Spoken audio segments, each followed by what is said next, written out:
Whenever there is a problem here on the Earth planet, they see the same problem as a challenge in the higher worlds. How this fellow is going to overcome the challenge. Right on the Earth planet, we see problems, but on the astral world, there are only challenges. Challenges to tackle wisely, with wisdom.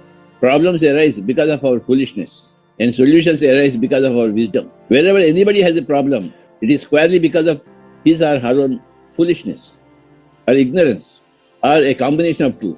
But wherever there is a solution, there is a result of wisdom. In the higher world, they see only wisdom. They don't see any problems.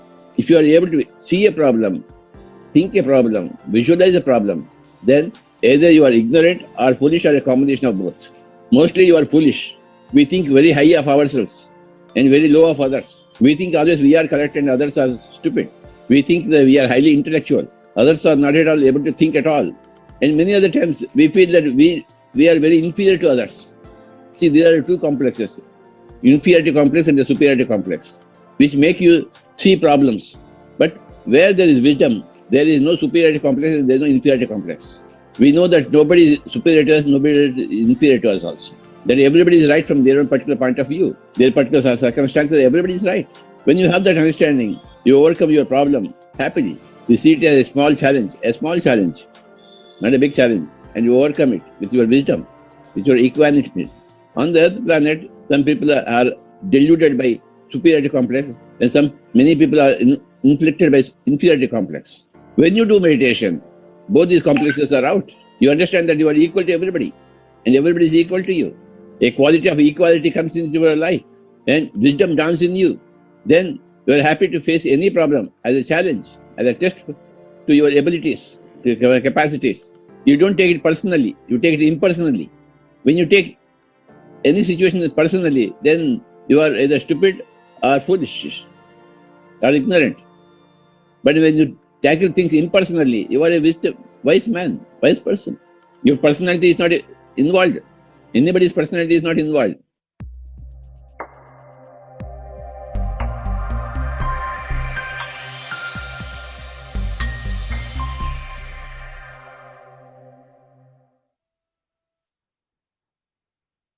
Namaste everyone.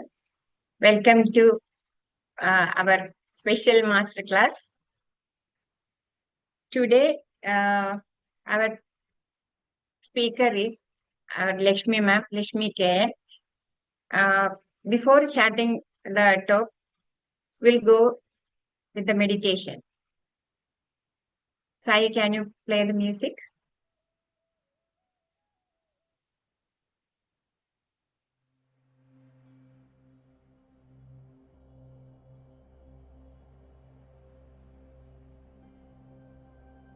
Dear friends,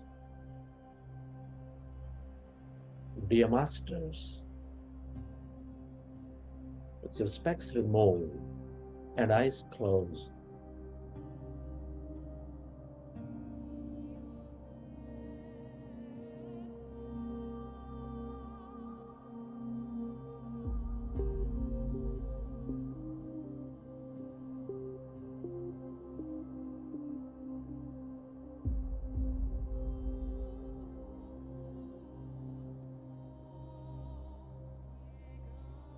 if you keep your hands on your chest area, rest your attention on your sacred heart.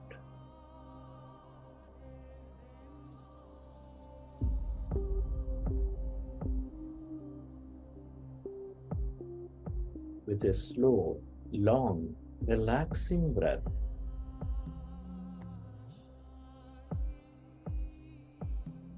can you feel your beautiful heart?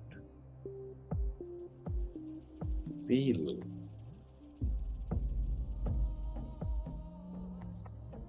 the beat of your heart center,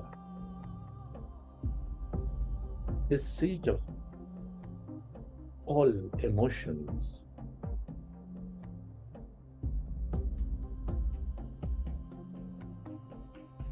Which is nurturing all life.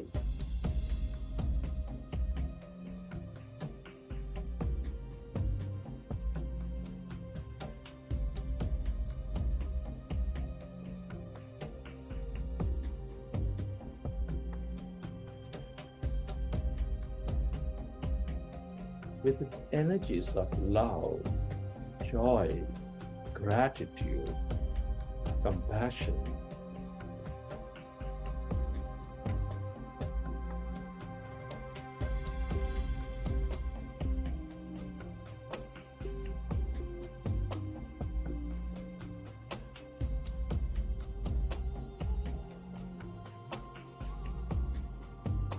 Can you recollect an experience from your past or from your present where you felt enormous love, gratitude, compassion?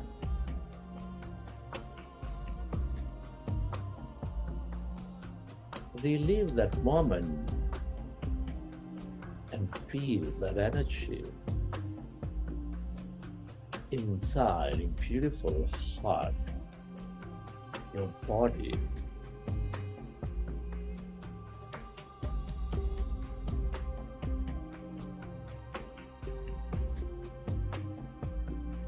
The more you experience that energy, that emotion, the more coherent you become in your mind and heart, the more coherent you become with that field of energy around us.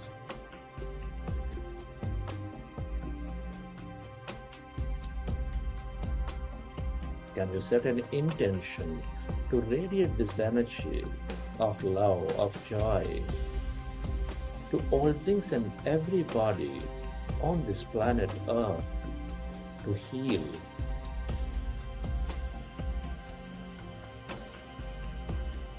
Where your attention goes, there the energy flows.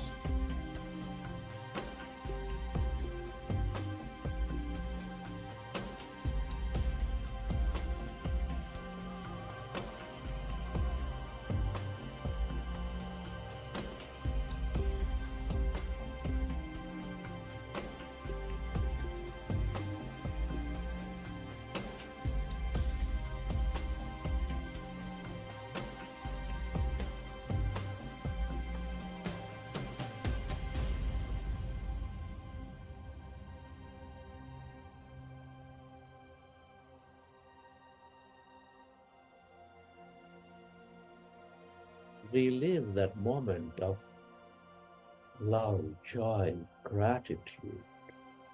Feel that energy and have that intention to send that energy to everybody and everything.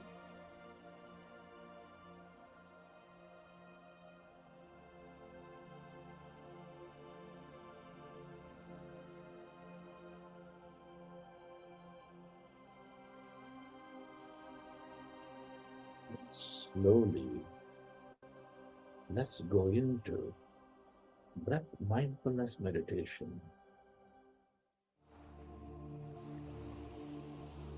With your fingers into fingers, hands comfortably rested in your lap.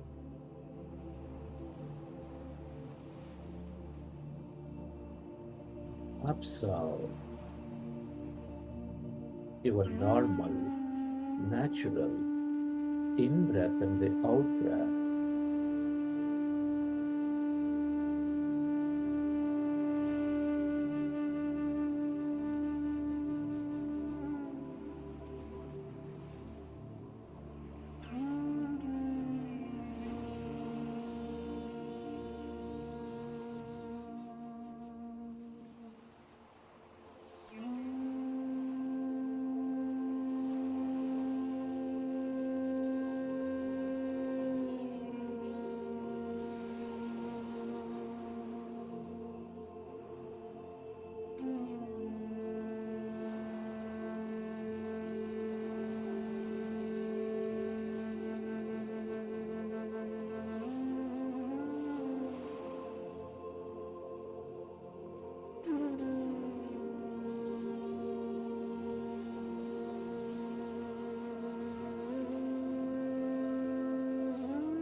Observe your in-breath and the out-breath.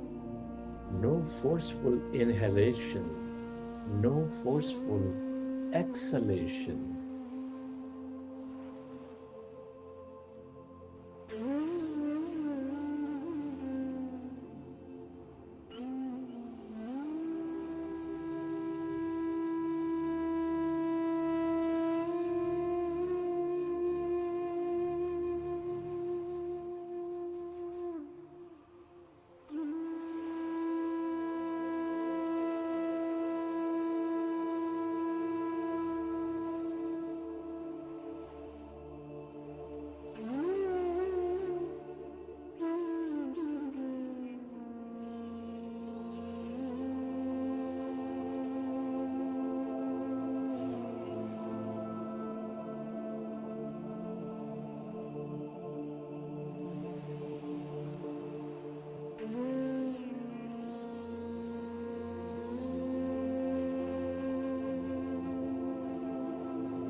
When you observe your breath,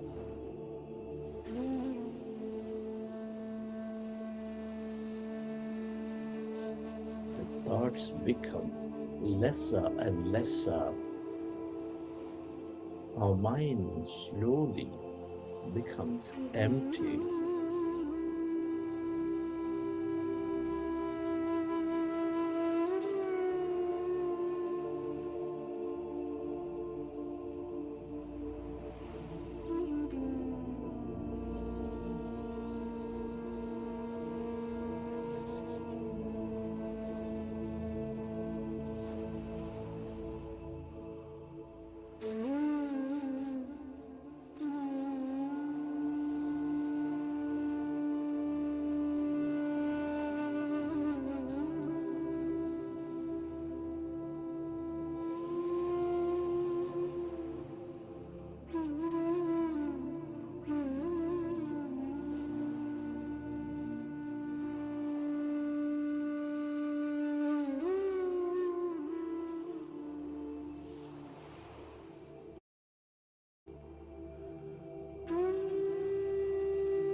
It is natural to have thought. If you recognize thinking. Go back to observing your breath, dear friends, and allow yourself to slowly become empty. And allow yourself to experience that emptiness inside of you, all around you.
as you observe your breath, our mind becomes empty. When our mind is becoming empty, we channelize all that energy into the present moment.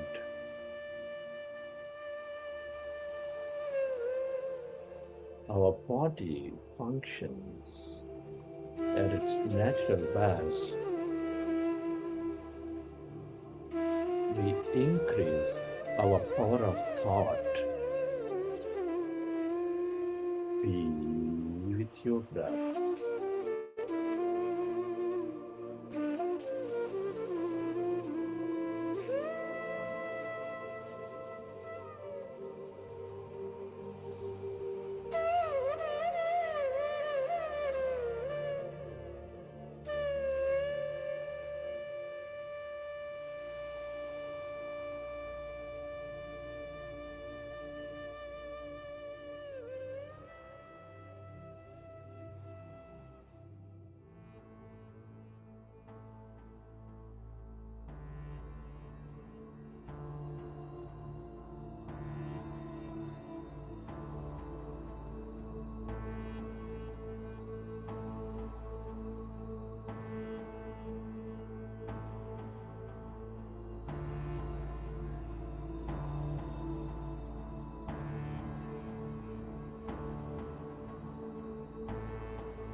Allow yourself to merge into your breath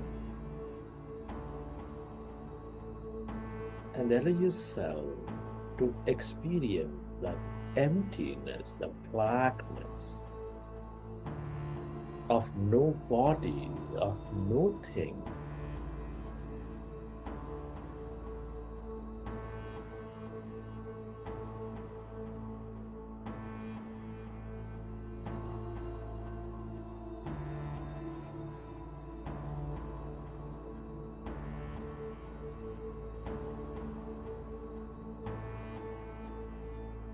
As you empty your mind of thought, you move away from matter. You experience that emptiness, that greater quantum field of energy.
All emptiness is energy.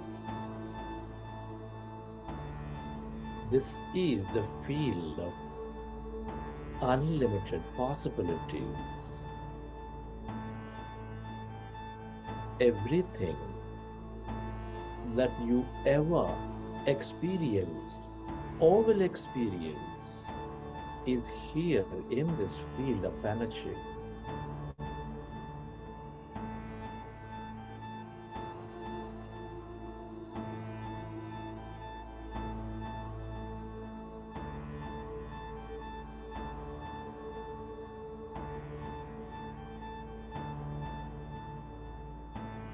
the longer you stay aware of this emptiness, that energy,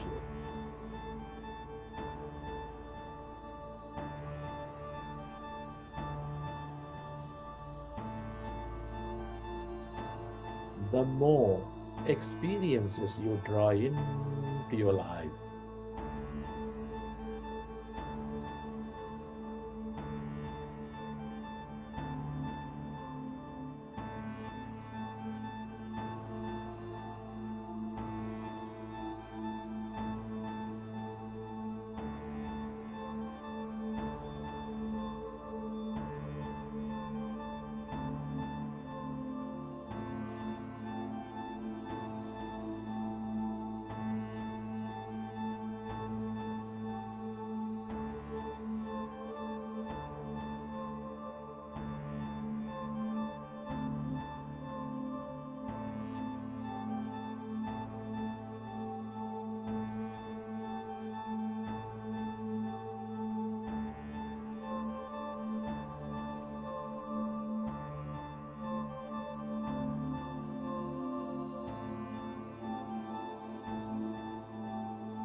If you find yourself distracted in thought, go back to observing your breath, dear friends.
This is the field of unknown.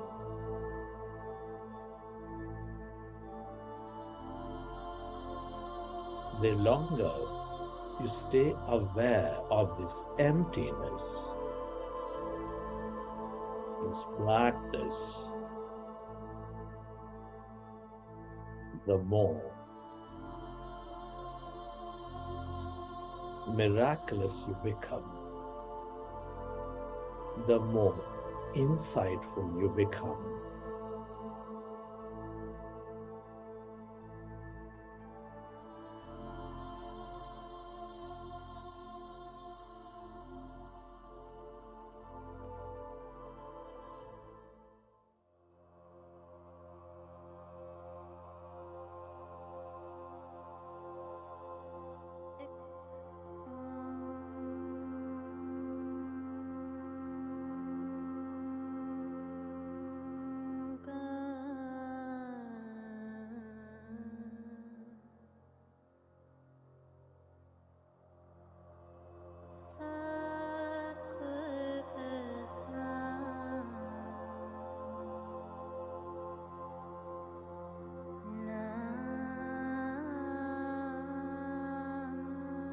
Allow yourself to merge into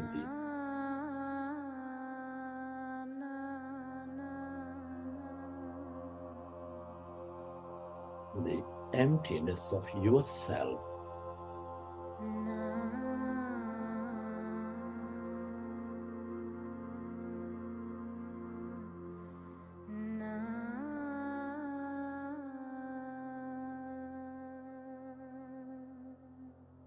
This is your divine self, your consciousness, that awareness.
friends.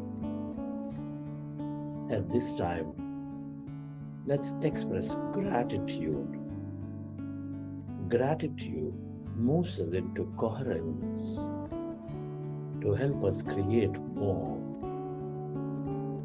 Can you express gratitude to your parents, your teachers, and mentors?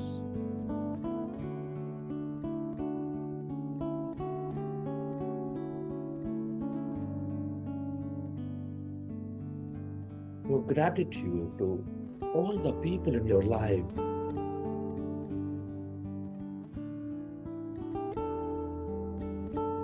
Your family, your friends, colleagues, relatives, everybody.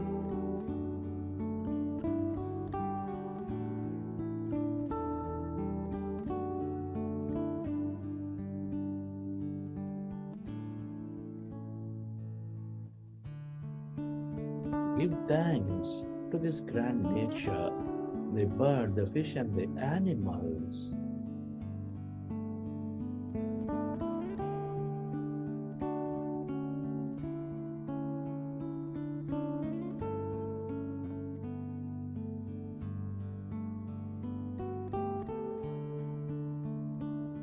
Express gratitude to everything you use, the technology, the system, the government, the companies that support our lives in many, many ways.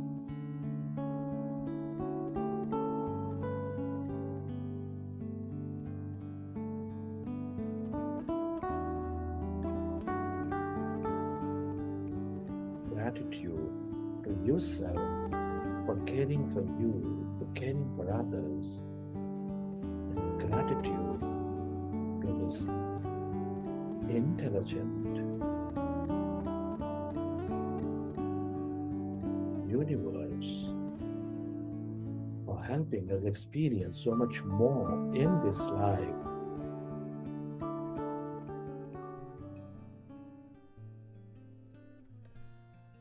Relax your body and let your autonomous nervous system repair your body. I am beautiful. I am powerful. I've let go of my past and celebrate who I've become. I am beautiful. I am powerful. And I celebrate who I am.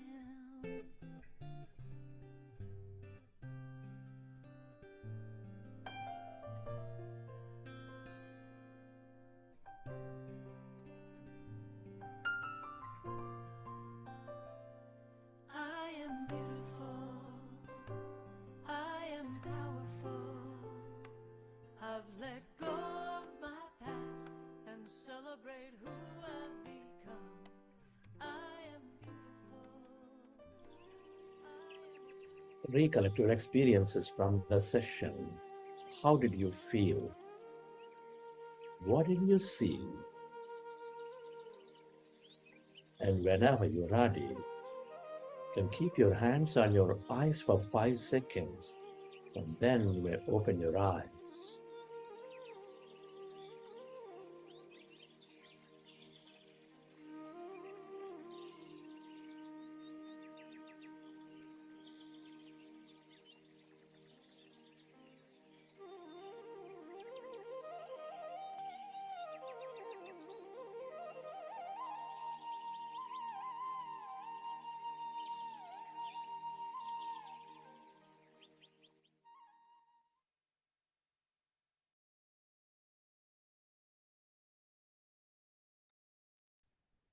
Everyone had a wonderful meditation.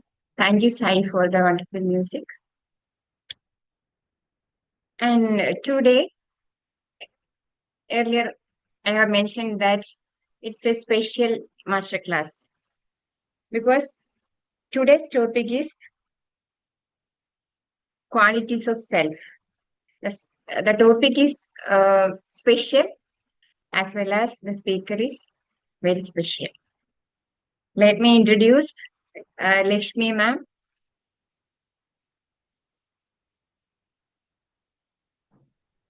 Lakshmi Ramachandran Ramachandruni, better known as Lakshmi K.N. A seasoned IT professional with a passion for music and spirituality, Lakshmi is a multifaceted individual who excels in her field while nurturing her creative pursuits. With over 23 years of experience in automation, leadership, and product management, Lakshmi has established herself as a trusted expert in delivering and supporting automation solutions for enterprises.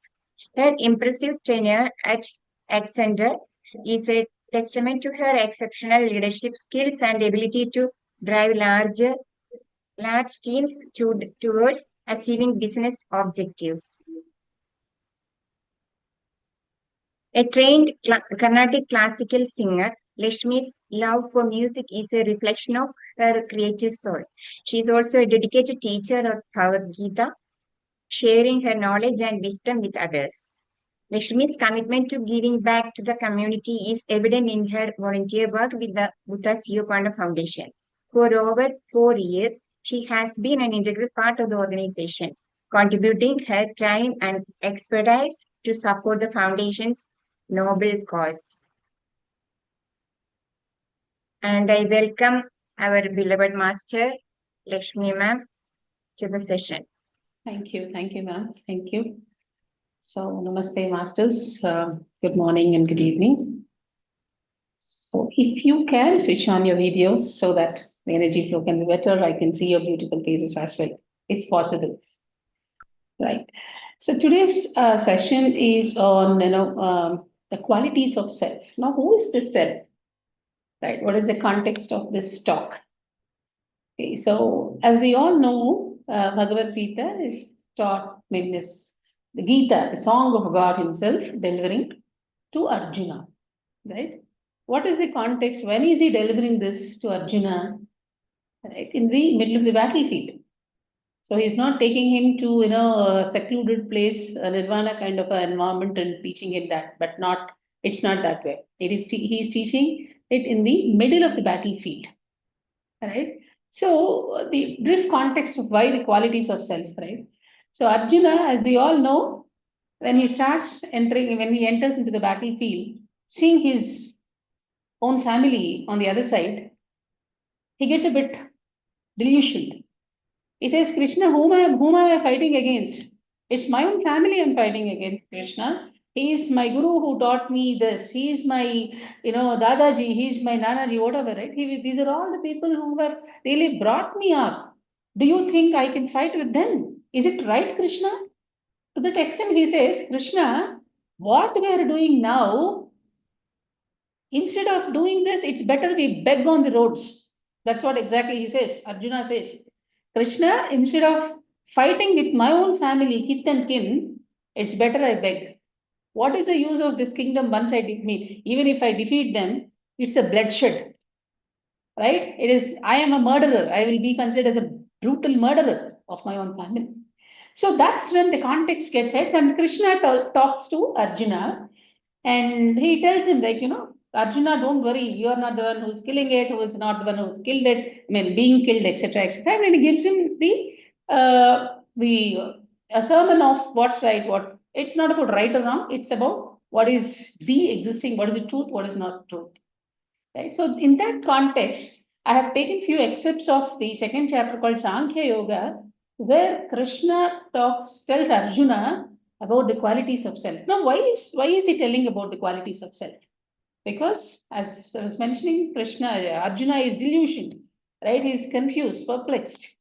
He's like, completely, down. He just leaves his bow and arrow and just sits in the chariot.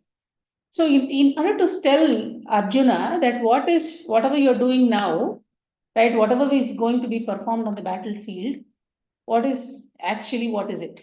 Now, why should you not be worried about it? You are not the one who is killing it. They are not going to die. There is nothing called a death, etc. So in that context, there are few shlokas in Bhagavad Gita, chapter number 2, that talks about the self. Okay, and also he says beautifully, he says that, we all know for that matter, we have to vacate this body. We have occupied, we have taken this form, and one day we have to vacate this body. And to that extent, he says, As you all know that we have different seasons, right? We have summer, winter, whatever. We have different seasons. And also we have different stages, like we are a kid, then a grown up, then a youth, then married, then it's a kind of a transformation that we are going through. And even death is also kind of the transformation. Parinamam, they say, it is also kind of that. So do not be worried about that, Arjuna. And then he talks this. And just before getting into the actual topic, why is he telling only to Arjuna? Is it because he is the charioteer of Arjuna? Is it just the only reason? There are certain qualities, right? Even for us to appear for an exam, we have certain qualifications. So Krishna, one of the beautiful things of called Bhagavad Gita is being, is being talked, delivered to Arjuna, because Krishna says, apart from being Sakha, he is Anasuyave, meaning Asuya. Asuya in typical Telugu, we think it is a jealousy, but no. Asuya meaning even if someone is doing something right, we don't have the capability to even accept that right. Instead, we try to find fault with that good thing as well. That is called Asuya. So Krishna says, Arjuna, you are one Anasuya. You don't have this Asuya feeling. That is one of the reasons why you are entitled to listen to this. Okay, so whenever we are judging people, whenever we are accepting, whenever we are appreciating some goodness in others, he also Krishna says, if there is something good in others, think that that is my quality in them. If someone is able to talk good, say that there is a Krishna who is really doing that talk. If someone is really singing well, if someone is able to listen to some others well, if any such thing that happens, see that that is my quality that is being surfaced through them. Okay, so Arjuna is a great student in terms Anasuya. He doesn't have that feelings of Anasuya, right? So that's the reason Krishna says, I'm imparting this knowledge to you. Now, coming to the topic, the self. Now, who is the self? When I say I am Lakshmi, who am I? Right? This is something which Ramana Maharshi also talks, right? Always you have to probe. Who am I? Just don't go to the extent of only understanding the philosophy or from a knowledge perspective, don't accumulate it, but really get into the depth of things, right? Who am I? I request all of you to close your eyes. All of you close your eyes. Without moving your lips, without uttering a sound, say happiness in your mind. Don't talk it loud. Don't move your lips. Just say happiness in your mind.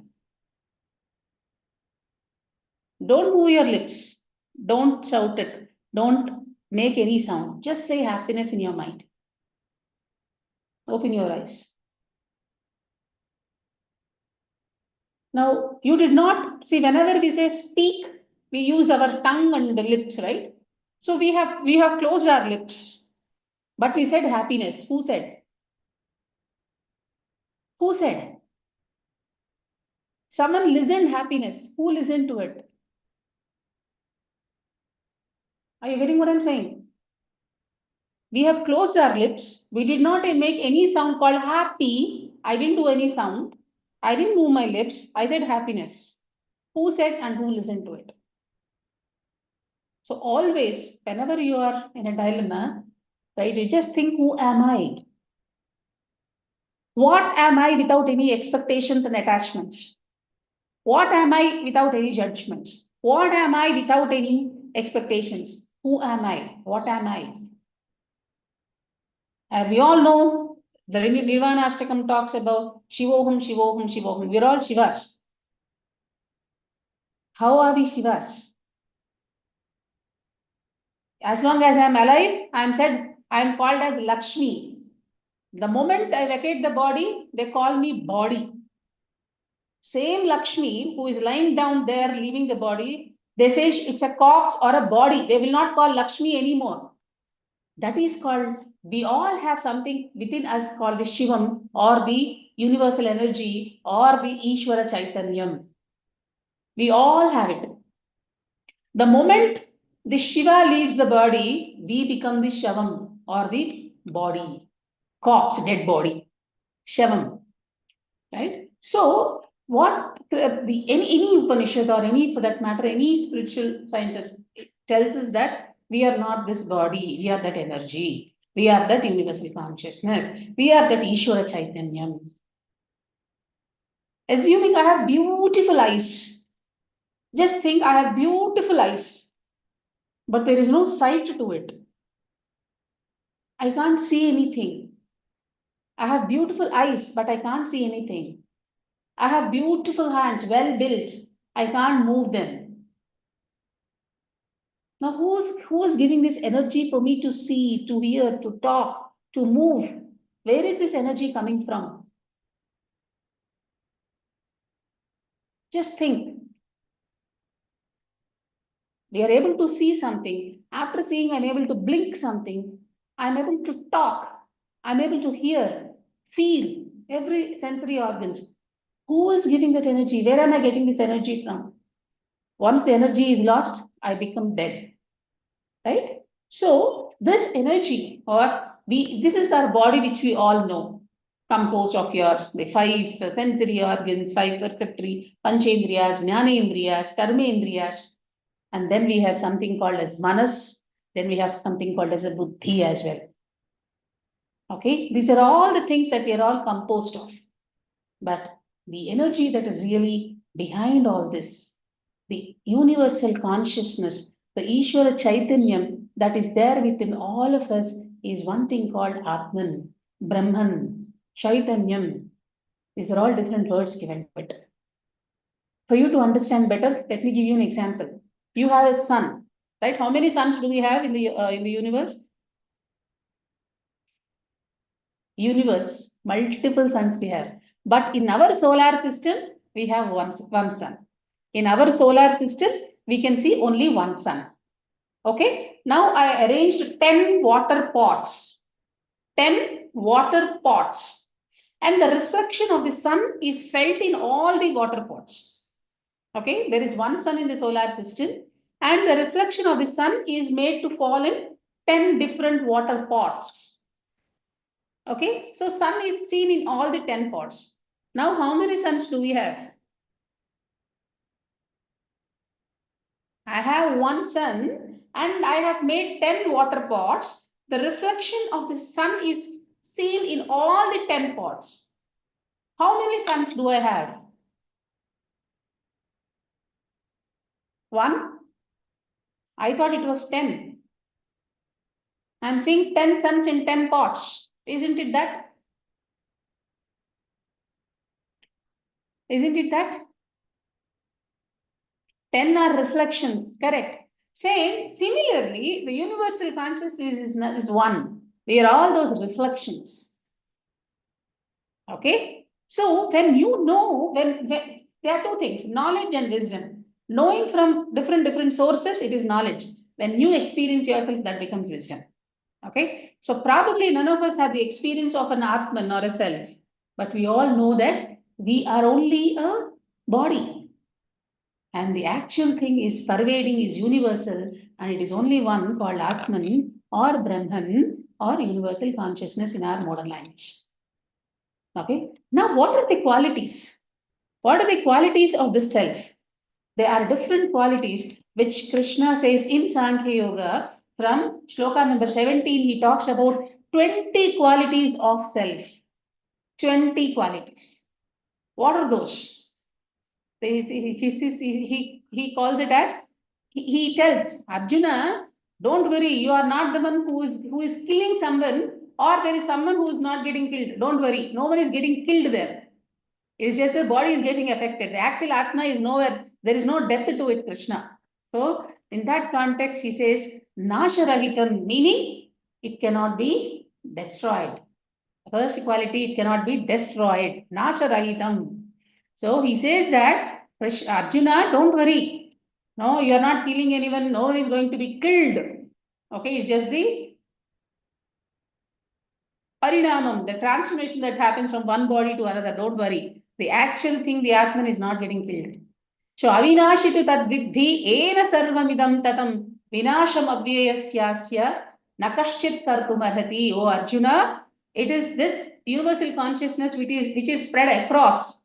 is avinashi. There is no nashanam to it. There is no death to it. Okay. And the very first quality, if we say that we are human beings, then we are avinashi. So this is called asat, meaning we are bound to move. We are there, it is going to be destroyed. But the one that is not going to be destroyed is Sat. That is your Atma. That is the first quality he says in the 17th shloka. Okay, there is no destruction to it. That's the first. So in that case, why are you even crying, Krishna? You are not killing them. The permanent thing, you cannot do anything to it.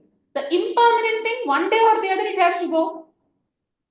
So he gives an example of one more thing called Vasamshi Jirnani Yatha Vihaya. Meaning what? Today I am wearing this dress, beautiful dress, designer wear, boutique, highly costly dress, wonderful material.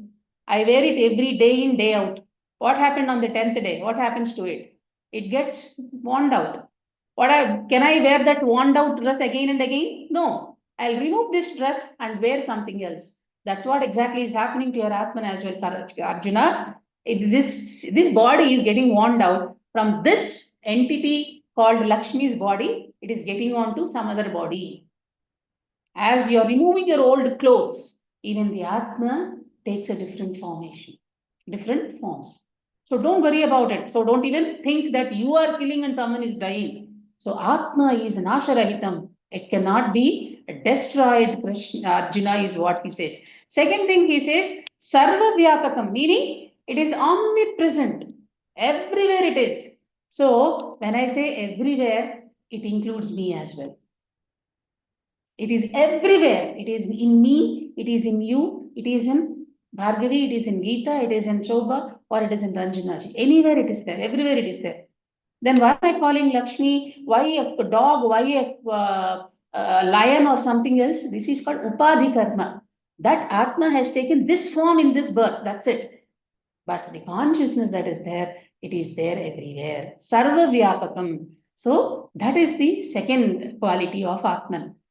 Okay, so he says the one that is there, the indriyas, the bodies, these are all impermanent. The one who is residing inside is the Shashvatam one. So that is what is the second quality, that is Sarva Vyapakam, meaning it is there everywhere, including you, including me. So the testimony for our spiritual progress, when they say, first is knowing that Paramatma or some Atma, someone exists outside. Then knowing that he is there in every one of us. Knowing that he is there in us is the third one. Knowing that finally I and him are not separate is the ultimate knowledge. We are saying is the ultimate thing. Okay, so second quality is Sarva Vyapakam. So, and he says that no one can kill it.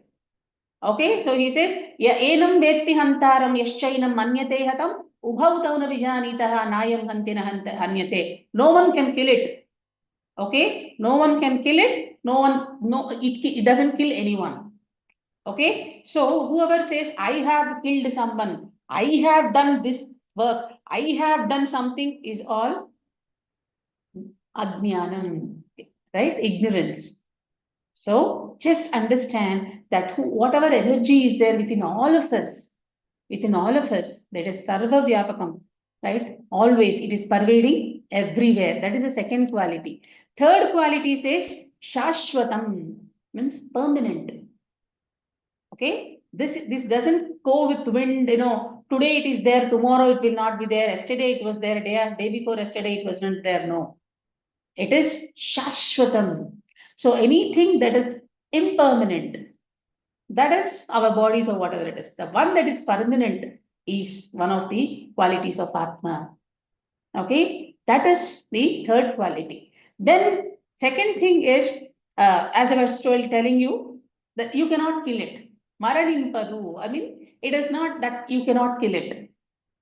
Okay, so if for that also we have this very famous thing, right? What do you call? Nainam chindanti shastrani, nainam dahati pavakaha, achainam kledayantyapah, rashoshayati marutaha. Don't worry, Arjuna. No, nainam chindanti shastrani.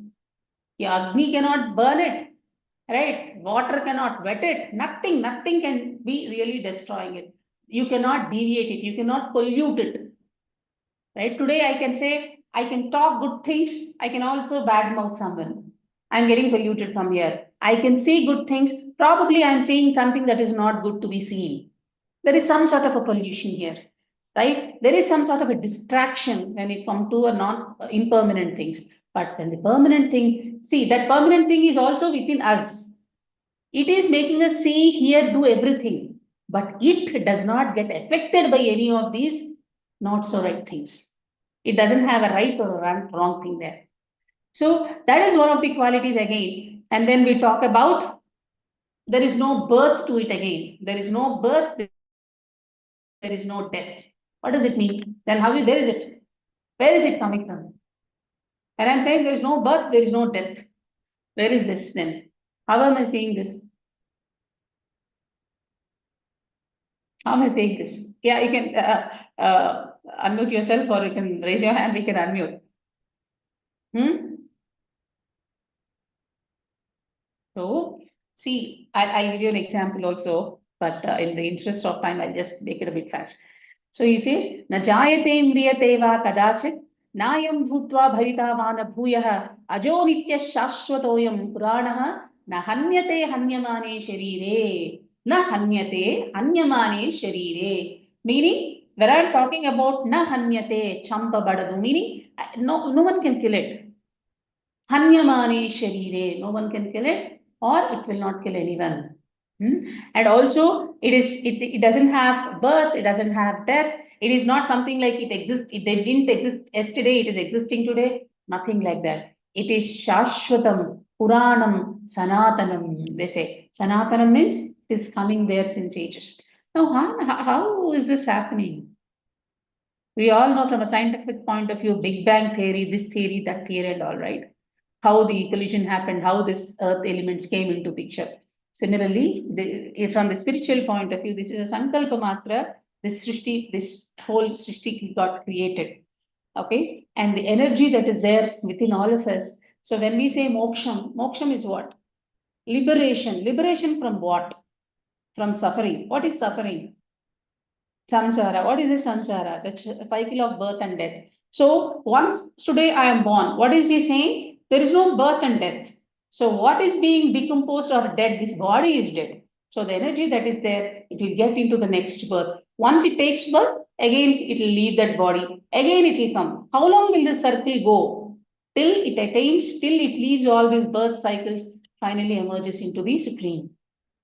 So the qualities, what the being saying is, there is no birth, there is no death. Nityam, it is always existing. Okay, don't worry, Arjuna, you are not killing it. Okay, don't think that you're killing it. Okay, there is nothing like it being impermanent. Nityam, it's always there, permanent. Sanatanam, meaning it is there since ages. If you ask me, how old am I today? Can I say I'm 46, 45, 53, 55? That is for your body. The Atman that is there inside you is Sanatanam. As you all know, as per our belief, after taking 80,000 plus Janmas, you get this human birth. Okay, so you have the impressions or you have the energies, you have the memories of 80,000 births. So it is Sanatanam, meaning very, very, very old. It is coming from ages. Don't think you are only 50 years, 20 years today. No, you are not. This body is that, but the energy that is there within you, it is ageless. Sanatanam, they say. So that is the quality, one of the quality of the Atman. Then they say there is no change. Today, if you look at me at the age of 47, I'm looking like this. At the age of 12, I was something else.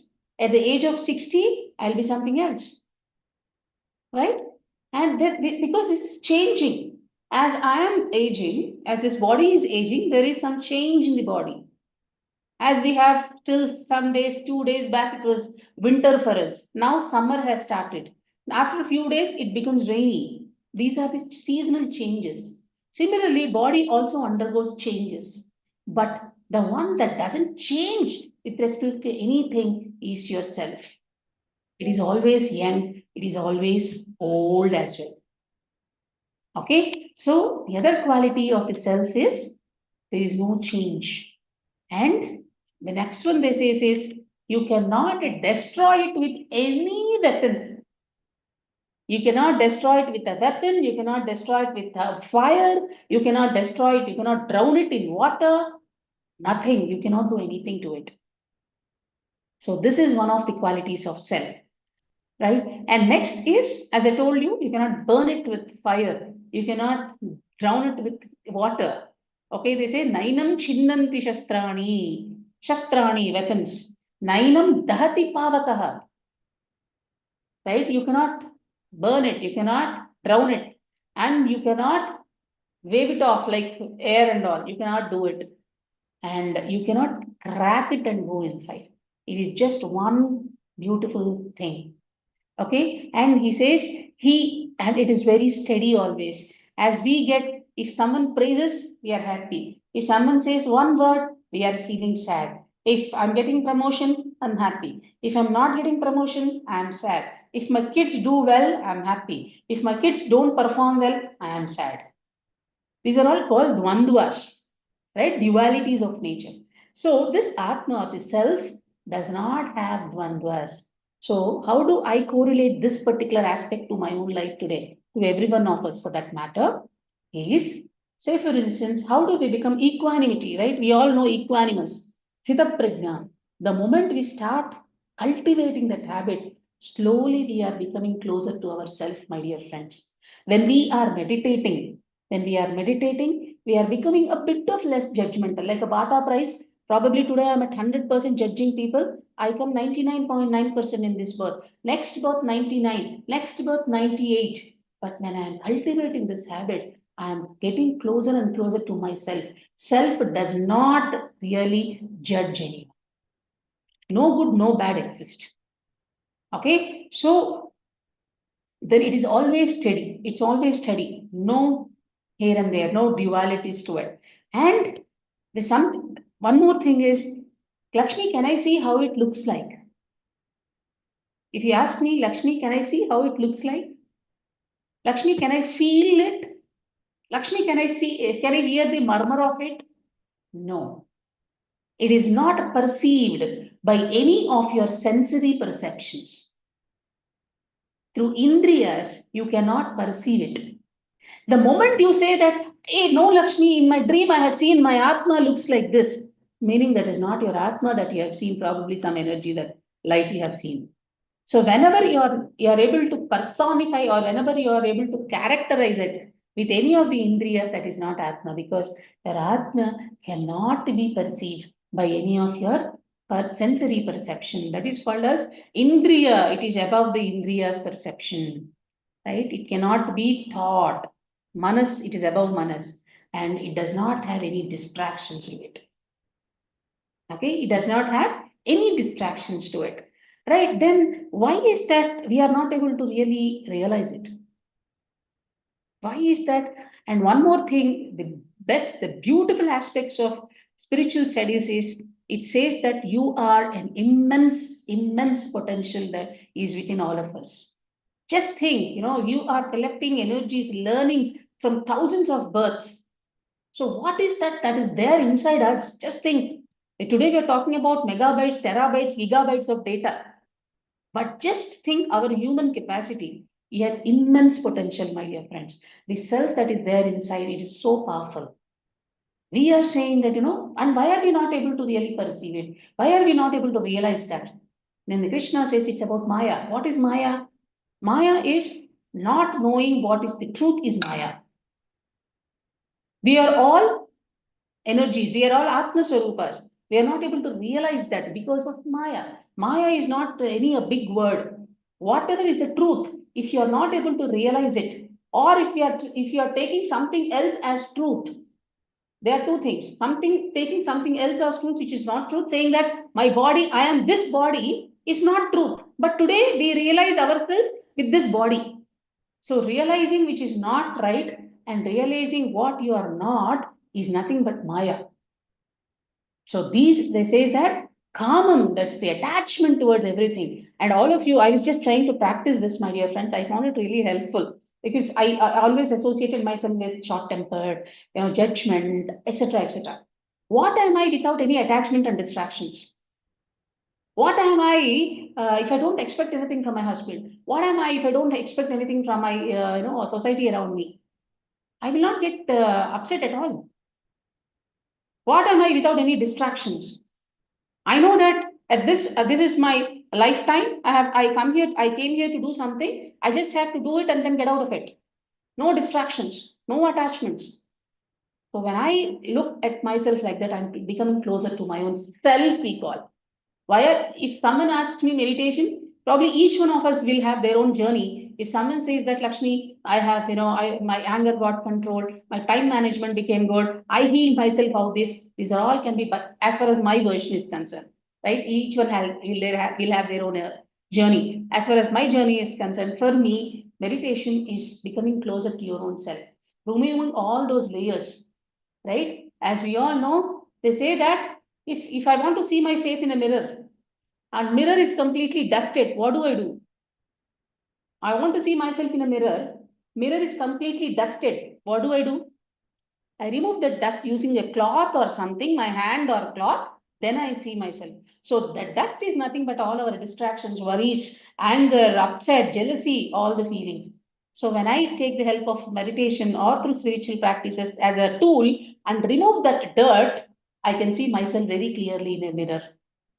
That is becoming closer to the self according to me as far as my exploration or my meditation journey is concerned. So these are certain qualities, right? Whenever I mean, I can go in depth, but constraint of time, I'm just giving you a very synoptical view. So what I'm trying to say is, don't think that we are confined to this body, right? We are always, we are the we're all the that specks of that universal energy. If we believe in the concept of God, right? When the God has created you, He didn't create it for fun, right? He didn't create us for fun. There is some purpose that we have to do. There is some potential within all of us. Even everyone will have their potential. If someone says I'm fit for nothing, it means they have to introspect themselves. So he says that whenever you are looking at it, whenever you are thinking that I am doing something wrong, I am doing something wrong in the context of Arjuna, he says, Veda vinashinam nityam ena majamabhyayam tathansa purushah pathakam ghatayati hantikam. Don't get into that zone, Arjuna. There is Atma is, you cannot destroy it. So don't worry that you are killing someone else there. And as I told you, vasamsi jirnani yatha vihaya navani grimhati naroparani तथा शरीराणि विहाय जीर्णानि अन्यानि संयाति नवानि देहि vasamsi jirnani. Jirnam means getting destroyed. So if the cloth get destroyed, as you take a new cloth, this body also is getting destroyed. So the Atma takes a new body. That's it, nothing more. So it is just a parinamam. It is transformation. Okay, kid, we were born, we were in mother's womb, right? Then we came out. Then we started steps, then kid, then grown up. So these are all the transformations we have gone through. Even the death is nothing but a transformation from one body to another. That's all. So why are you weeping? Why are you crying? Right? And as I told you, Nainam Chindanti Shastrani, you cannot destroy it. Right? And also he says that it is Nityam. I'm repeating these certain qualities. This is Nityam. It's always there. Right? So he says, Nitya Sarvagata Sthanu Achaloyam Sanatanaha is Nityam Sarvagatam. Sthanu means it's like stone. It doesn't distract or get deviated. Achaloyam Sanatanaha. So Arjuna, this is Sanatanam, he says. Okay, so these are certain qualities he says, and also one of the beautiful thing is we all know we've been at least in the Telugu speaking states, all would have heard this slokam. Jatasya hi dhruvam mrutyuhu dhruvam janma mritasya cha tasmada pariharyarthe natvam shochitam arhasi. Jatasya hi dhruvam mrutyuhu. Once you are born, you have to vacate this body. And dhruvam janma mritasya cha. Even after leaving the body, you take one of some other form and again you'll be born. Tasmada pariharyarthe natvam shochitam arhasi. Right? So he says, so you don't have to be, even if you think that this person is dying, again he'll come back, again he'll come back, again he'll go back. So why are you really worried, Arjuna? He says, right? And he also says, he says that, and someone asks, not someone, Arjuna asks, okay, so this Maya and all, when he talks, what is Arjuna asks Krishna, no one wants to really do a bad thing, right? Do I want to harm someone intentionally? No. But why do I harm someone by my words or through my deeds? Because something raging inside. They are not listening to my words. That is an expectation that I have from them. This is the attachment I have from them. This is called common.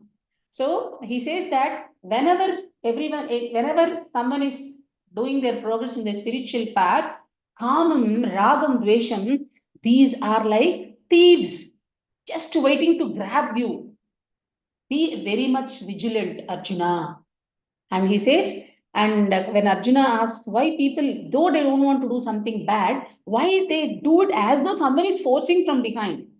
Then Krishna says, this is just because kama esha krodha eshaha, kamam and krodham, rajoguna samudbhavaha, mahashano mahapapma, vichena mihavairinam. Because of these two, kamam and krodham, they do it. And then kamam, he says. So from this kamam, we have 6 other qualities. Kama, krodha, mada, moham, matsaryalu, they say. So from this, we have around 3,200 emotions coming up. So all of it is attached to something called as kamam. So this kamam has built a fortress, a palace in all of us. Where is it situated? In our indriyas, in our manas, in our buddhi, intellect. So if you are able to have a control on all of these, your maya will slowly come down and you will become closer to your own self, my dear friends. Right? So in the interest of time, I just try to say at a very high level, but yes.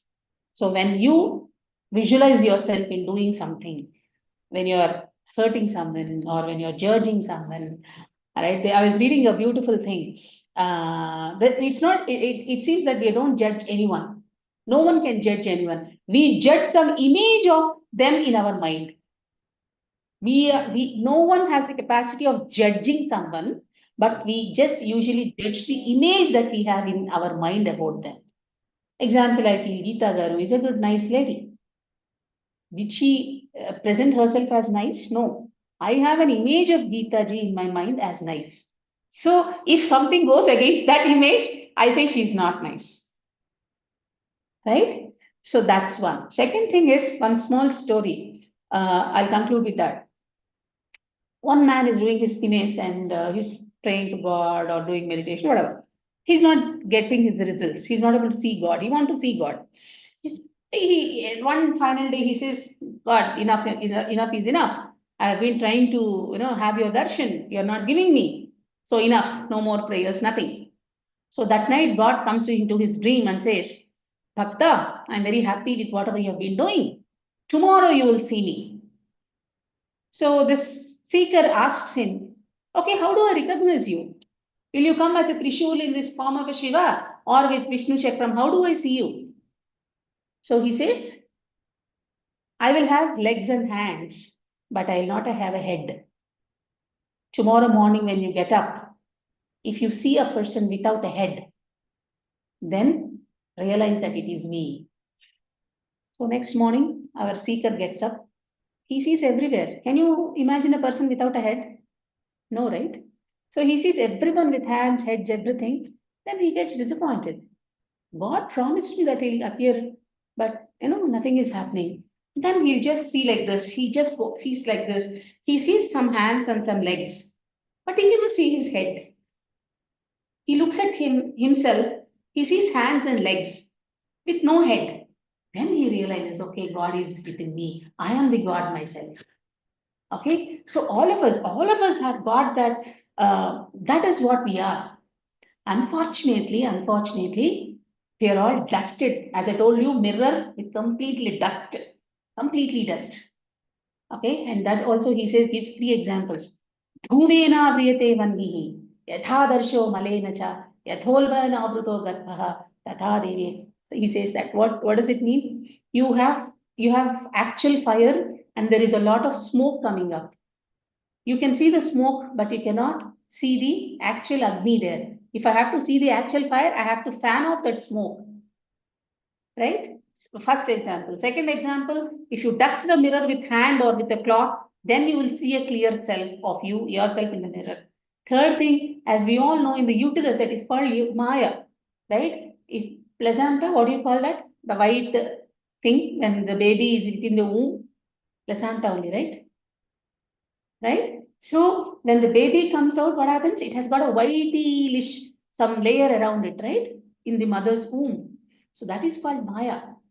So all this Maya, when you want to rip it off, then you will see when that white layer is removed, then you will see your baby, precious baby in your hand. So similarly, dust off all our impurities to see what we are. So the dusting is possible through your spiritual practices. The best practice is your, meditation. And when we talk about it, we practice meditation, we practice the spiritual practices. When you say spiritual practices, what is that we are doing? We're just trying to know self more and more. We are not interested in gossips. We are not interested in talking some nonsense, some small talk. It's not that it's a spiritual arrogance that I'm having, but that doesn't really interest me anymore. That's the quality that you will develop. And upon practices, probably in 100 births, we may get liberation. In 50th birth, we may get liberation. Right? So it's not about the target about liberation, the process of that liberation, of realizing your own self is most important, my dear friends. As we all know, we have recently completed Shivaratri. For worshipping Shiva, they do something called as a Mahanyasa, meaning purifying your own self. You are Shiva, only then you can worship Shiva. For worshipping Shiva, you have to be your own self, Shiva, first. That's what they do in Mahanyasam, and then they do the Abhishekam to Lord Shiva. So we are all that Chaitanya Swarupas, the infinite energies that is there within all of us, my dear friends. Okay, so with one small story, I'll end this. This life is beautiful, right? All of us assuming that the Atman is the beautiful music that I'm hearing. I'm sitting like this now, I'm playing my music. Beautiful mellifluous music is playing. All of a sudden, my husband started grinding something, some smoothie. Okay, is this music is still playing? Without that grinding, I'm happily listening to music, I'm enjoying it. Once the grinder is switched on, am I enjoying the music? No, because that music sound is more. Does that mean music does not exist? It is there. The music is there. But I am not able to really listen to it because of my other distractions called mixie or a grinder. So other distractions are nothing but anger, jealousy, judgment, all this stuff, my dear friends. The moment we quieten this, we are always there in that music called Satchitanandam, Sat Chit Anandam. We are always there. We are that.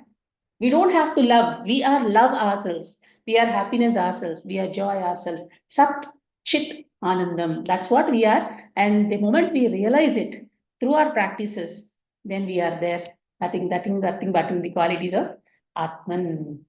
So yeah, within the short time, this is what I could cover. Thank you for giving me an opportunity to share what I know. So whatever, if I have something conveyed something right, it is the gurus who have really given me this knowledge. If I have uttered something wrong, that is my personal mistake. This is nothing to do with the gurus who have taught me this wonderful knowledge. But if I have done something mistake, if I have mistrued or misconstrued something else, please excuse me. That's my mistake, right? With that note, I open the platform for any questions, or if you want to share something, please feel free to do it. Is there anything permanent in your life? Yeah, that Atman that is there, that itself is permanent. That itself is permanent. There is no depth to it. Yeah. Anyone who wants to say something, please raise your hands or you can unmute yourself.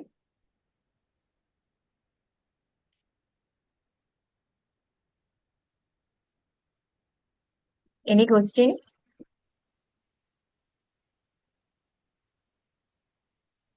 Soul does not have any such thing as mukti or rakti or something. You don't come back. So in the cycle of birth and death, when you don't come back, it just flows off. That's it. Okay. Nobody is asking any question. So I have a question. How Okay. can we get detached from these emotions, people or things like that? How can we get detached? Okay. Come out and see it as an observer. Example, today I'm taking this session for all of you. I'll give you my example. It is convenient for me. Today I take this session, I have taken the session. Today I have a sense, oh, I have taken a session. First thing is, I comes into picture. I have taken the session. Now the expectation, what is that expectation I have? People should say whether the session was good or session was bad. That is my expectation. Correct? If no one talks anything, whether they say good, bad, ugly, nothing, no one is saying, then I get restless. What is this? I've taken 1 hour session. Till these people are not commenting, right? So this is my expectation. Now, how should I cultivate the habit of not expecting something? The fact is, as I told you, I always know that I am not the one who is speaking here. There is some energy. Thank you, Ranjanaji. Thank you so much. So there is someone else who is doing the talk. I'm just a medium. So what I do, I see myself as an outsider. Okay, there is someone speaking there called Lakshmi. She's saying something. Okay, that's it. So when I am not involved, when I have no attached, when I am not involved, when I emotionally not involved with it, I will never have attachment. Example, God forbid, if something bad happens in our house, in our own house, we feel so bad, deprived, devastated. If something is happening, so many thousands of people are dying in Ukraine or Russia, are we feeling that same badness inside us? Why? Mine is coming into picture. Correct? It's mine, I. So just come out of that I and me, see as a spectator. See as though you are seeing a movie. Okay, I'm sitting like this, I'm taking a session, people are asking, people are not asking, just that. Once I am out, I don't have any attachment towards the result. So the best part is be an observer of your actions.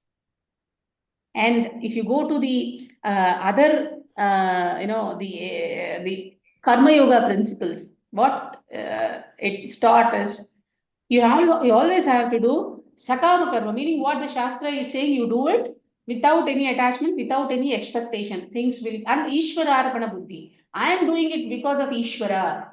Yajnam is any Tyaga Purvaka karma. If I am doing it without any expectation, that itself is called Yajnam. And when I am doing anything of such sort, I say, Krishna, I am doing it for you.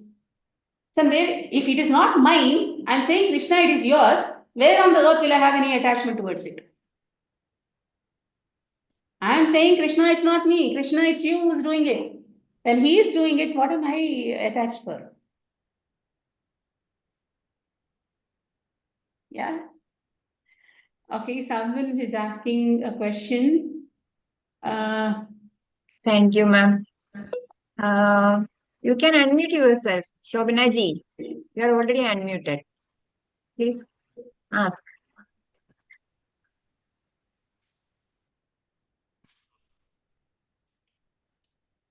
Yes, Shobnaji, go ahead. Yes, Lakshmi ji, you are so good. You're so good at all the questions, answers, explaining. We really am grateful for your talk. And I wish you would come back and do more of the books. In the book club, I always look for you. And lately, I haven't seen you. Sure. But yeah, you're amazing. So I just want you to know that that is a gift that you have about explaining everything so nicely. And you have really good answers. So I appreciate you. Thank you. Thank you. They say that the greatest in you, in me, is thanking the greatest in you. That's always there, right? Always, always, always. All of us have got some beautiful gift. I can vouch for it. Anyone, if you feel that no, Lakshmi, I'm fit for nothing, please come and talk to me. I can tell you, if someone feels that no, Lakshmi, I have nothing in this world to be grateful for, come talk to me. I can tell you, I can vouch for that. Today, because And one more thing is you should be in the good company. Be in the good company, right? Company, first of all, Yes. if you can't enjoy your own company, who else can really enjoy with you? So try to Very go true. more inside. Yeah, try to go more Yeah. inside. So, Yes. thank you, ma'am. Yes. Yes, Thank you. Thank you, Shobana ji. Premlata ji. Thank you. Thank you. Thank you. Premlata ji, you can unmute and speak.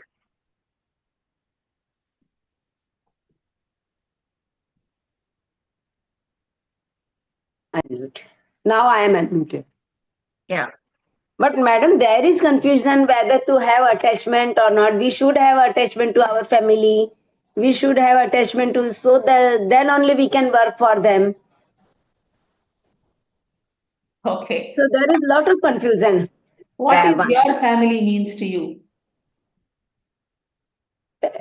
First, my family, my husband, children, then after my extended family, and then after neighbors, then after villages, Mm. and likewise nation. Yeah, so Everything is my family. correct. When the question of my comes, right? My comes, expand your my. Today, if I'm asking you what your my family means, you're saying first my husband, then my kids, then grandkids, then extended family, then neighbors, then citizen. You're expanding this, right? Now you're only confined to this. What if Patriji confined only to this?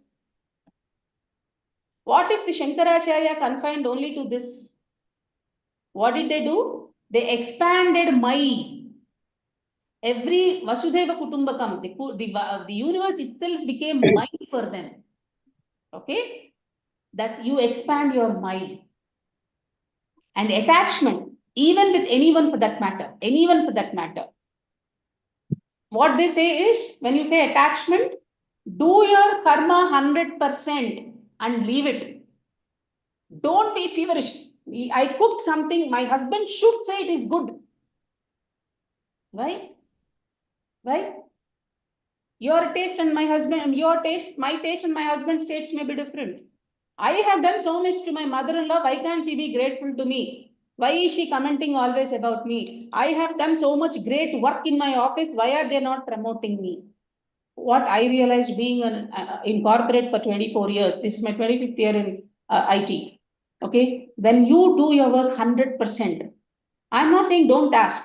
If you think you deserve it, you go to the straight to the manager and ask, why I did not I get a promotion? They will tell you, either you will be convinced or you will convince them so that they take a better step. I was a live example for that. I was not given a promotion way back in 2013, 2014 in Cognizant. I was then in Cognizant. So I asked my manager, my head, 3 layers above. All of them, we were in a call and I asked, I thought I did a great job. Why did I not get a promotion? They said XYZ reasons because of this. And they gave me, in the same cycle, they gave me a promotion, a special hike, which is given only to very 1 or 2 people in the group of 400, 500 people. At the same time, I got a very non-performer feedback last time, saying that you did not perform well. So if I get attached to it, I will not be able to perform only. Expectation, today we are tuned like that. That is how we are tuned. Why are we doing all these spiritual practices or meditation and all? We have to get to closer to what is real self. This is not the reality. And when I say, then if you ask question, Lakshmi Garu, do you say that doing good, my responsibility to the family is an attachment? No. As everyone has a dharma.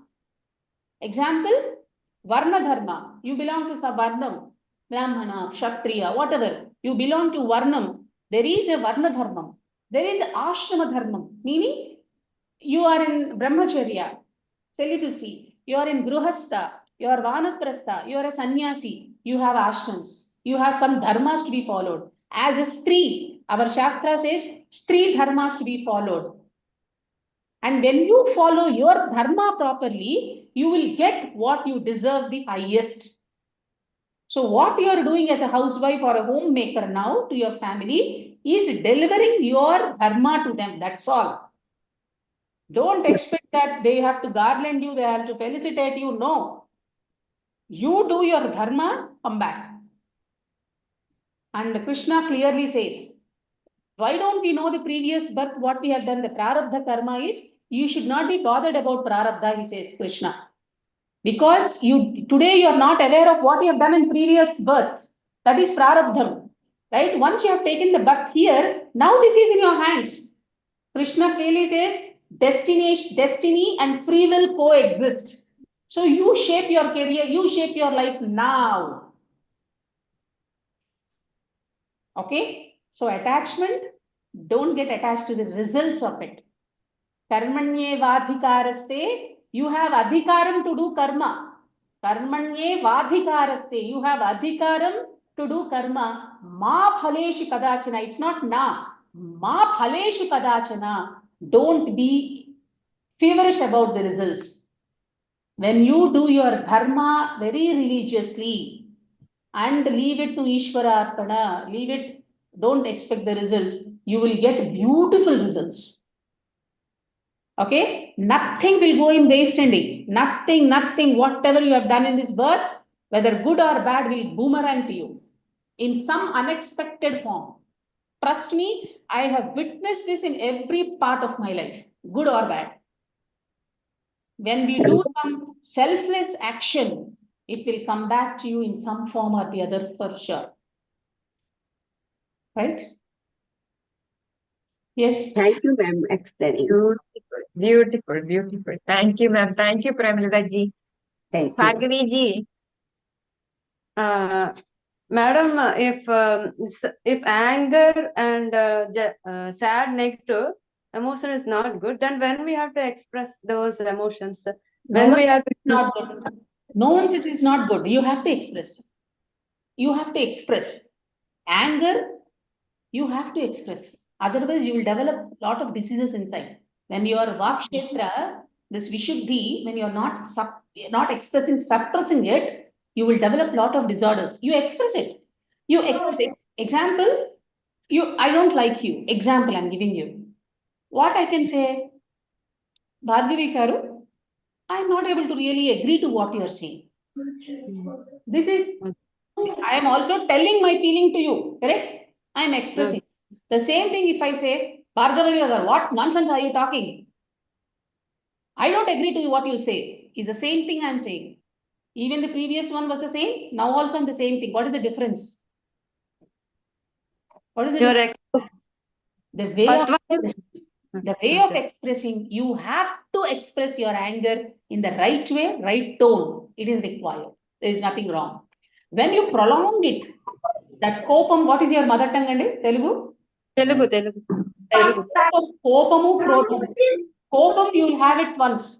When you drag it for 10 days, this idiot did this to me. When you do it, when you prolong it, that becomes a disease in your body. Don't do that. Okay.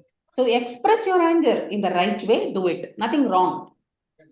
Okay, madam. Thank you, madam. Thank you. Right. Thank you, Bhargavi ji. Any questions? Yeah, Swapna ji. You can unmute and speak. Hello, Swapna. You can unmute.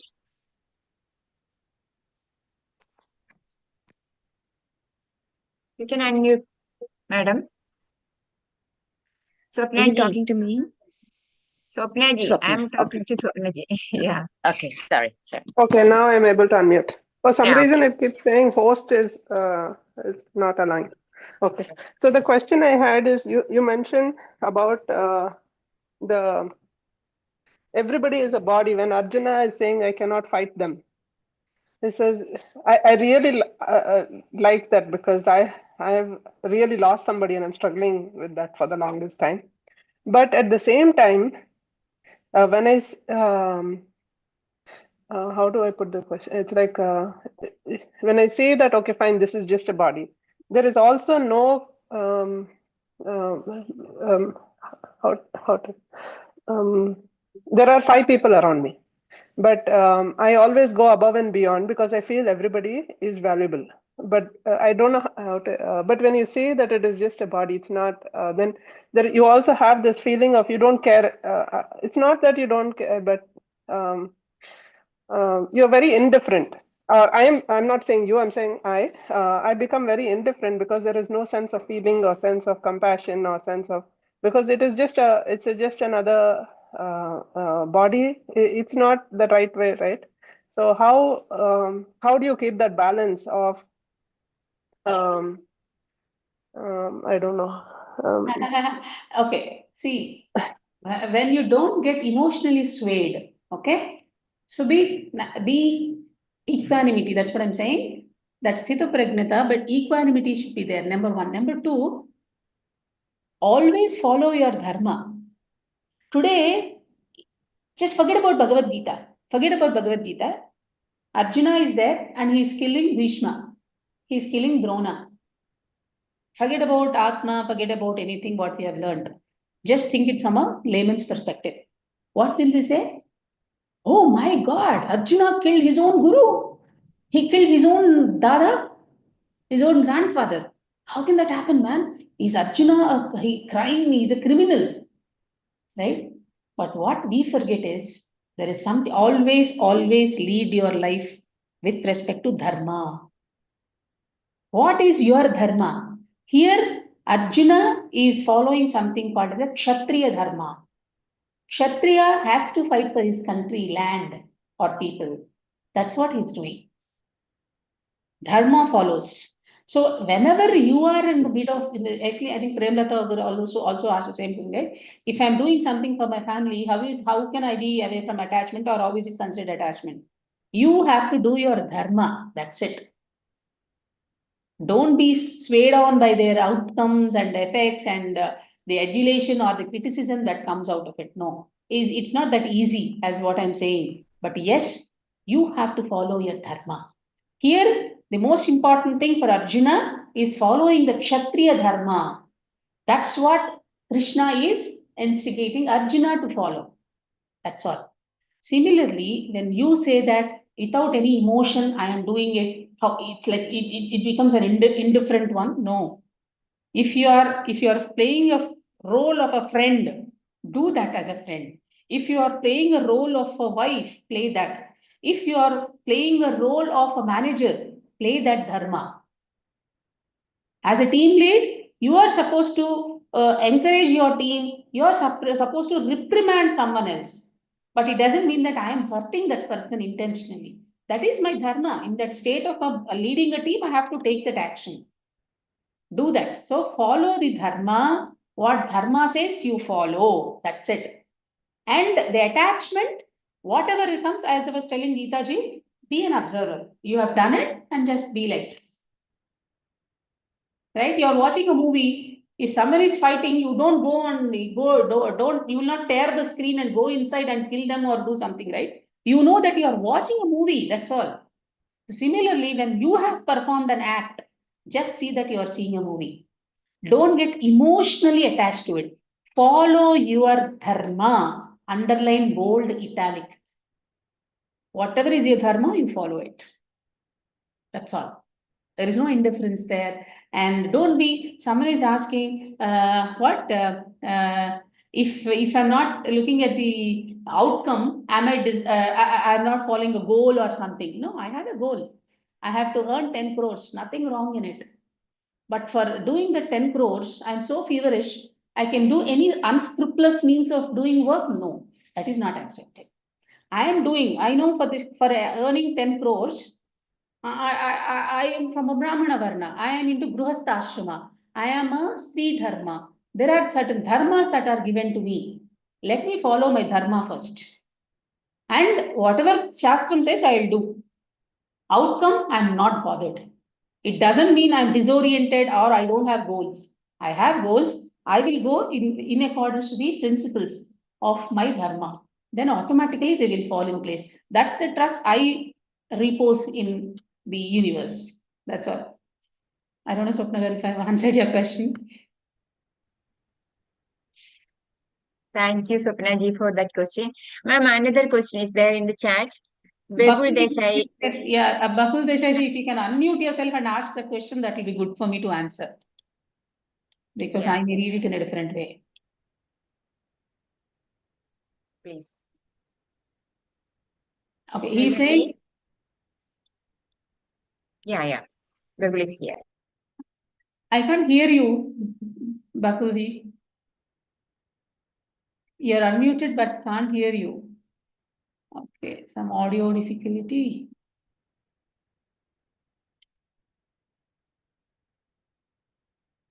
Okay, let me go through your read it out.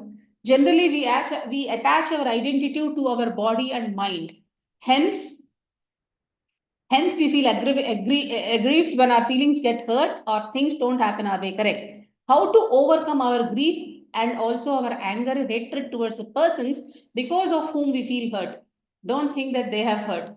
And one more thing that I have realized is, one thing is for sure, when you get into the world of karma, right, cause and effect, just think that one thing. See, for the first thing that I would say everyone and anyone is, first you follow your dharma, you do the action according to it. Point number one. Point number two, don't attach emotionally to the outcome.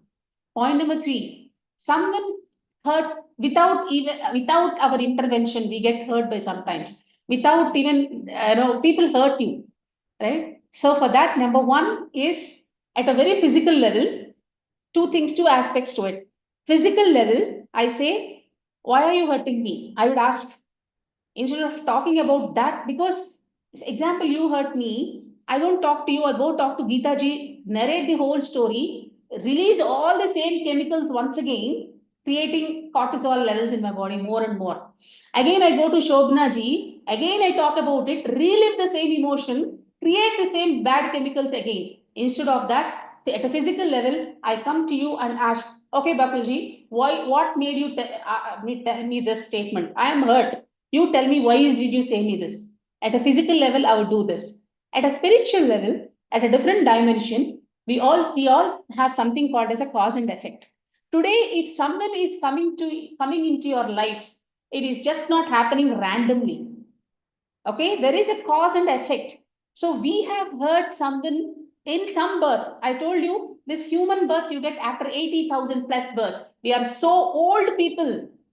We have such an old knowledge within all of us, right? So in this 80,000 births, probably 79,000th birth, I would have heard Papulji by saying some nonsense words that will not go in waste. I have taken one more birth to face that from you. That is market. That's what we are facing today. I don't have kids in this birth. Okay. Today I don't have kids. I'm married and I don't have kids. So when we were doing the past life regression, I don't believe in all this past life regression, all that stuff. But as an experiment, I have done it. Then I could see that I was a doctor, a male doctor last time in my previous birth, whenever it was. And I saw a tribal woman, a pregnant tribal woman coming to my clinic for some treatment. I'm very decent, very well-mannered, handsome male. I can draw the figure also now. So when that tribal woman came to my desk, I misused that opportunity and did something bad to her. Okay. And immediately I see myself as a dead body. I committed suicide and I was lying there. So today I personally feel, why have I not given kids in this life? I don't know. I don't know. There were few years back, I tried IVF. I was like, why the hell happened only to me? I have so good habits. My body is so good. All that I was feeling. But I realized, okay, I did IVF. It did not go through. Then I said, okay, probably I have a bigger cause. Today, I'm not that bothered about at times that if someone asks, okay, how many kids? Oh, is it so sorry? Probably 1 or 2% of that grief I have, but the majority of it is not there. I said, okay, good. Today I don't have kids. I'm free. I can do anything. I can travel anywhere, right? I can have my time for my own self. Today people hardly get, I see homemakers hardly get 1 or 2 hours for themselves. But today I have so much of time on my hand, so much service I can do to the world or to me. Forget about the world. So the way I feel it is, don't think that you are responsible for someone's anger. Number one, always, especially females, everyone will go through, especially females. I am doing so much to the family, but still no one appreciates me. Still people have complaints about me. That's not your problem. If people has complaints, first thing realize, make yourself so strong that say, hey, if they are shouting, it is their problem, man, not my problem. Number one. Number two, if somebody is shouting at a physical level, go talk to them and see why is it happening. Third, at a spiritual level, you know that there is a cause and effect. That's what you are going through and you have cleared that karma now. That's how I look at it. That's what I have, Bakulji. That's what I can think of. Yeah, exactly. You attach yourself because when you say someone hurt you, see kids, especially kids, they don't have their identity, right? I am this. No one will think that. Playfully, especially if mom scolds them, they will say hee and they'll go off. If father just raises his eyebrows, if they look at seriously, they'll really get worried and they just run to their mothers. They say, why on earth this person hurt me? They will not say, because they have not started associating themselves with this body or the identity. Hey, I am a senior leadership person. How can they say me? They have not identified themselves with this body, with this designation, with this beauty, fame. Don't associate yourself. That's what I'm saying. The Atma, the self is impermanent. Focus on that. That is permanent. This is impermanent. Someone is looking at you, praising you, hurting you. Don't associate yourself with the body. Get into, inside. Right? Yeah. So spirituality, it's because it has got nothing to do with religion. Religion and spirituality are not, they are not same. So all of us can be spiritual. Spirituality for me, in my own language, is a self-exploration. That's it. Self-exploration. You explore your own self. Today I'm something, tomorrow I'm something else. Right? So our feelings are not same, our emotions are not same, we are not same, our body is not same. This is all impermanent thing, asat. Sat is the Atman, the self. So you have to, as we all know, right? We have a 888 rule, 8 hours work, 8 hours sleep, 8 hours, something like that. You divide your life also. Okay, we are 90% of the time, we are 95% of the time, we are with the world and the society, which is influencing you so much. At least 10% of your time for your own self every day, so that you draw closer to the self concept. You delve more into the self. What am I? Who am I? How can I become closer to the self? So that when this is becoming more, this is becoming less. Right? So that's what they call it as Rogi Balam and Roga Balam. Meaning Rogi is a diseased person and Rogam is a disease itself. If the disease power is more than the person, it will attack you. But if the disease power is less than the person who is getting affected, meaning if the immunity is so strong with this person, he will attack the body. He will attack the rogam, disease. Similarly, we have to equip ourselves with the knowledge or the practices to the spiritual tools to remove that dirt that is there so that we can become closer to the self. Yeah, so I think we're good. Thank you, ma'am. Thank you so much. Vijay has raised his hands. Vijay ji, you can unmute yourself and speak.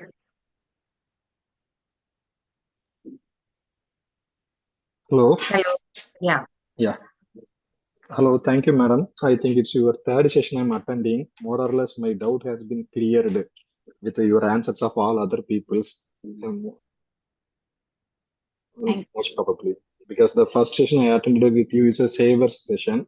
When early morning, once you wake up, what you're supposed to do. And another session I attended related to the big session. And this is the third session. Everything is meaningful for me. Completely. But still, I had one doubt. More or less, even though it is cleared, I will like to ask this, madam. Madam, you are saying that according to the books we study, after the some level of the human evaluation, food and shelter, the human nature is a karma, krodha is a very common. It is written in all the books, more or less. It is a form of the human nature. Consider that we are the meditators or also the spiritual practitioners. Even though we are living in this world, after all the practices, the word you told as a vigilance, we have to be right vigilance. But that is not can be practiced in all the area. Consider that when there is a delivery is not happening in my work, I am getting anger or else I am getting bullied by my seniors. I supposed to pass that to my juniors. Obviously, I will be scolding to them. First action. Second action is that when we are going to be a social life, someone starts smoking, drinking. Okay, one day it is nothing going to happen. We are also started smoking and drinking in that occasional things. And more or less, even though we are stating that the ego and identity should not be there, when our relatives more grown more, obviously it looks like my family people, yeah, we are in the lower class, we supposed to improve more, and then we attach to that level of growth and we are going beyond our actual things. This is the human life we are living in this life. So this way, vigilance, maybe as you are stating that maybe after I cross my 50 or 60, okay, this vigilance, if it comes to my life, there is no usage of it. If I'm holding this vigilance now, even though I may not grow it, if I hold the vigilance, I detach to everything, just I will lead like my normal life with a spiritual manner, means obviously this will not grow. Consider that if I not vigilance, all this karma krodha is attacking me in other way. So it is little bit everyday practice we are doing it, maybe sadhanas we are doing it, readings we are doing it, but in day-to-day life somewhere we are getting failed. On top of that, you are told that there is a cause and effect. Something I mistakenly done, known or not done, apart from that I am going to get impacted.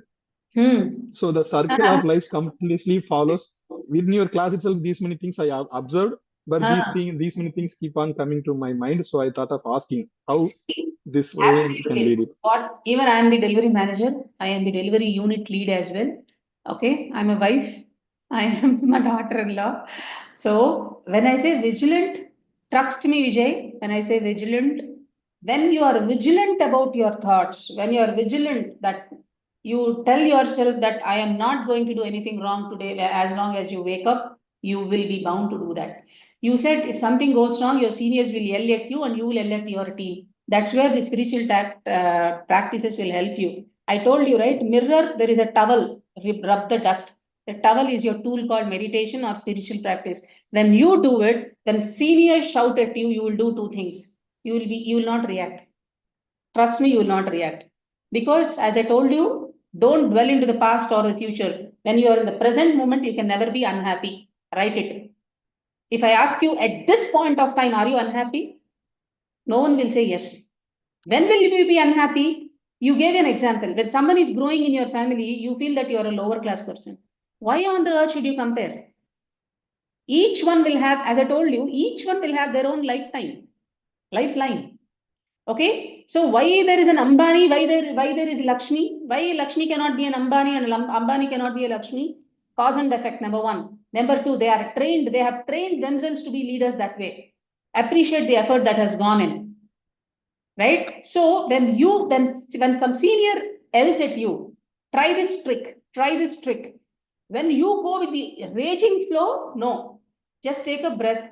Just see, as was telling Geeta Garu, just be an observer and listen to it as an outsider. Don't take things personally, 4 judgments.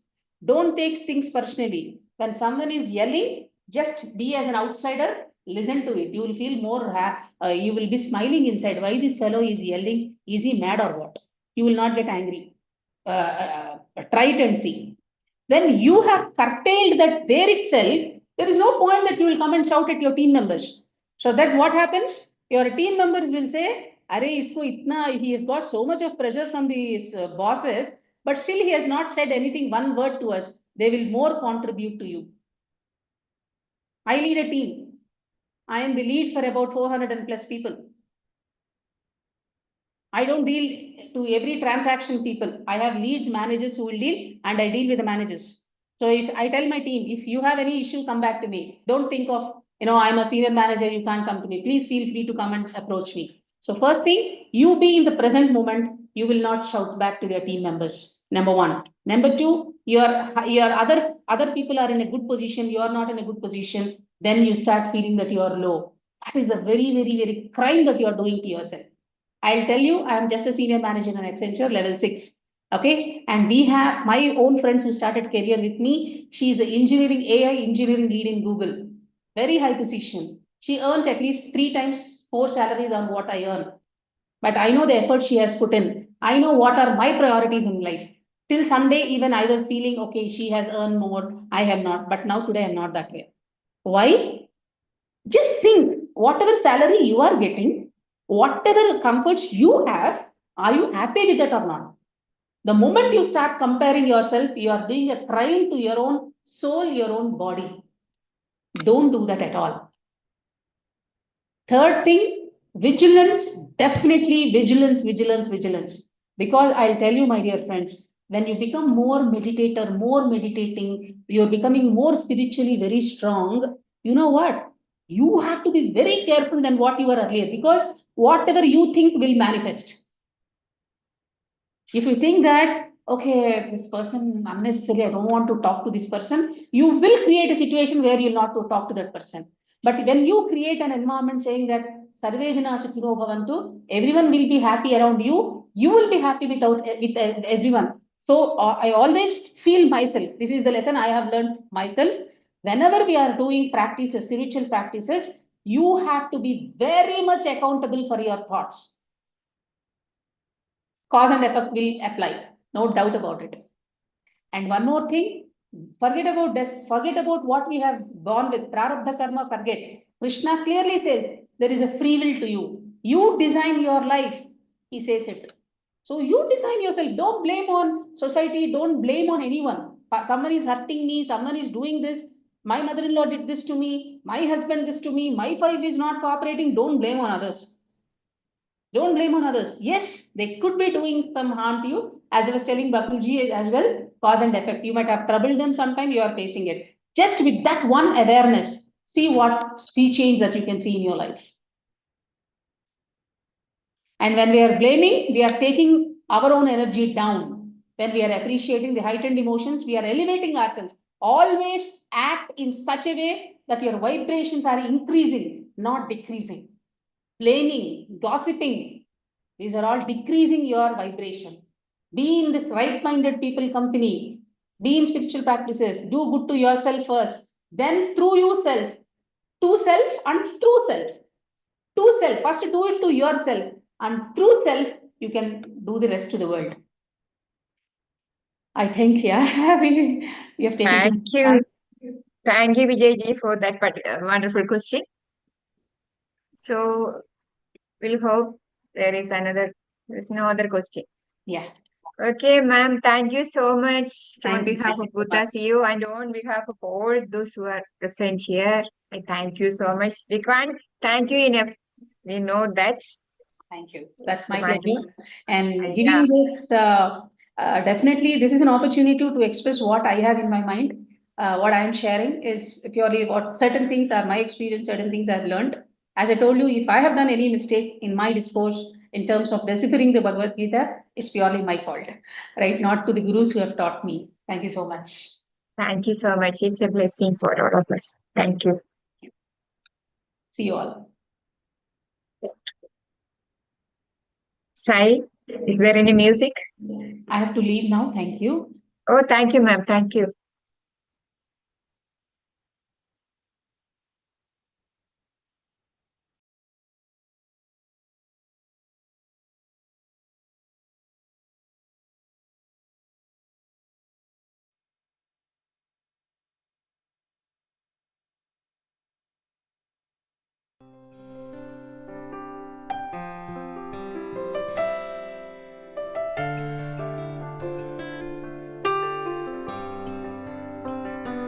Gratitude before me, gratitude behind me, gratitude to the left of me, gratitude to the right of me, gratitude above me, gratitude below me, gratitude within me, gratitude all around me.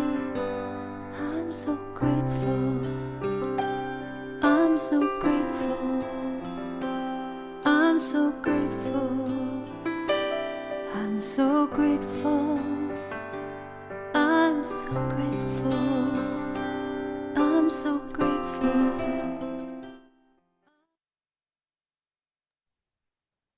Thank you, everyone. Thank you, Sai, for the wonderful support you have rendered. Thank you, everyone. Thank you very much, ma'am. Bye, ma'am.